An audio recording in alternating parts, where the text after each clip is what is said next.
मुख्यमंत्री पुष्कर सिंह धामी ने आज वर्चुअल माध्यम से लालकुआं बांद्रा सुपरफास्ट ट्रेन को हरी झंडी दिखाकर रवाना किया। मुख्यमंत्री ने कहा कि बाबा कैंची धाम के आशीर्वाद से आज लालकुआं से मुंबई के बांद्रा के बीच ट्रेन संचालन शुरू हो गया है। इसके लिए उन्होंने प्रधानमंत्री नरेंद्र मोदी और रेल मंत्री अश्विनी वैष्णव का आभार व्यक्त किया। उन्होंने कहा कि इस ट्रेन के संचालन से रामपुर, मुरादाबाद, गाजियाबाद, हजरत निजामुद्दीन, मथुरा, सवाई माधोपुर, कोटा, वडोदरा, सूरत जैसे रेलवे स्टेशन से जुड़े लोगों को यात्रा करने का आसानी से विकल्प मिलेगा। उन्होंने कहा कि लालकुआं बांद्रा रेल सेवा शुरू होने से बाबा कैंची धाम, जागेश्वर और अन्य धार्मिक स्थलों के दर्शन के लिए आने वाले श्रद्धालुओं के लिए यात्रा का एक बेहतर विकल्प मिलेगा। प्रधानमंत्री नरेंद्र मोदी के मार्गदर्शन और केंद्र सरकार के सहयोग से पहाड़ तक ट्रेन पहुंचने का सपना ऋषिकेश कर्णप्रयाग रेल लाइन बनने के साथ पूरा हो जाएगा। टनकपुर बागेश्वर रेल लाइन पर भी सर्वे का कार्य पूरा हो चुका है। जल्द ही इसमें भी कार्य शुरू हो जाएगा। उन्होंने कहा कि उत्तराखंड से काशी, अयोध्या और अन्य प्रमुख शहरों के लिए रेल सेवा के और विस्तार के लिए प्रयास किए जाएंगे।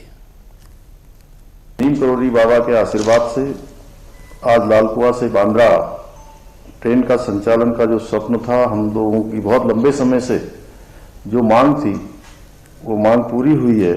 इस अवसर पर मैं आप सभी को बहुत बधाई देता हूं, बहुत शुभकामनाएं देता हूं। साथ ही इस रेल के संचालन के लिए, जिसके कारण से हमारे मुंबई से उत्तराखंड आने वाले, कुमाऊं क्षेत्र में आने वाले, हल्द्वानी, अल्मोड़ा, पिथौरागढ़ आसपास के क्षेत्रों में बहुत सारे लोग जो यहाँ से, जिनका घर है, यहाँ आना जाना होता है, उनके लिए भी बहुत सुविधा हुई है।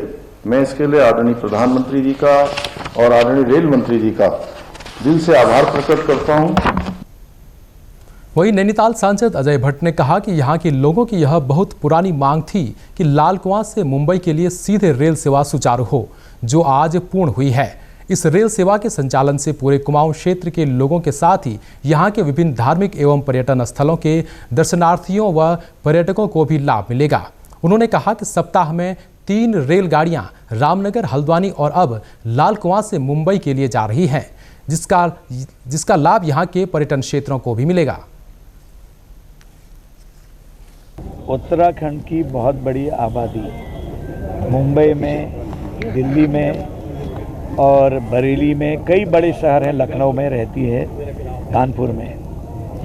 मुंबई की बार बार डिमांड आती थी कि रात दिन आना जाना होता है और वहाँ भी पर्यटक प्लेस है और आर्थिक राजधानी है, और यहाँ पर सब लोग पिंडारी ग्लेशियर, नैनीताल और जिम कॉर्बेट पार्क, पुण्यागिरी माता, सब जगह जाना चाहते हैं। अब तो आदि कैलाश, जहाँ माननीय प्रधानमंत्री जी गए थे, आवत जावत आने में बड़ी कठिनाई हो रही थी, लोगों को भी, पर्यटकों को भी। तो हम लोगों ने बार बार डिमांड करी, तो मैं माननीय प्रधानमंत्री जी को, माननीय रेल मंत्री जी को बधाई देता हूं कि हमारी मांग उन्होंने मानी और मुख्यमंत्री जी ने पूरी तरह से इस मामले को आगे बढ़ाया। आज ये जो ट्रेन चली है, ये तीसरी ट्रेन चल रही है। एक रामनगर से चलेगी बृहस्पतिवार को, एक शुक्रवार को काठगोदाम हल्द्वानी से चलेगी और सोमवार को लालकुआं से चलेगी। लालकुआं बांद्रा टर्मिनल के बीच नई ट्रेन संख्या 22544 सोमवार को लालकुआं से सुबह 7:45 पर प्रस्थान कर रुद्रपुर सिटी, रामपुर, मुरादाबाद, गाजियाबाद, हजरत निजामुद्दीन, मथुरा, कोटा, वडोदरा, सूरत होते हुए अगले दिन मंगलवार को सुबह 8:30 पर बांद्रा टर्मिनल पहुंचेगी। वापसी में बांद्रा टर्मिनल से सुबह 11 बजे मंगलवार को प्रस्थान कर लालकुआं अगले दिन बुधवार को दोपहर 1:15 पर पहुंचेगी। इस ट्रेन में यात्रियों की सुविधा के लिए सेकंड एसी का 1 कोच, थर्ड एसी के 2 कोच, एसी इकोनॉमी श्रेणी के 3 कोच और स्लीपर श्रेणी के 6 कोच व सामान्य श्रेणी के 4 कोच हैं। इस ट्रेन में सभी कोच LHB के लगाए गए हैं।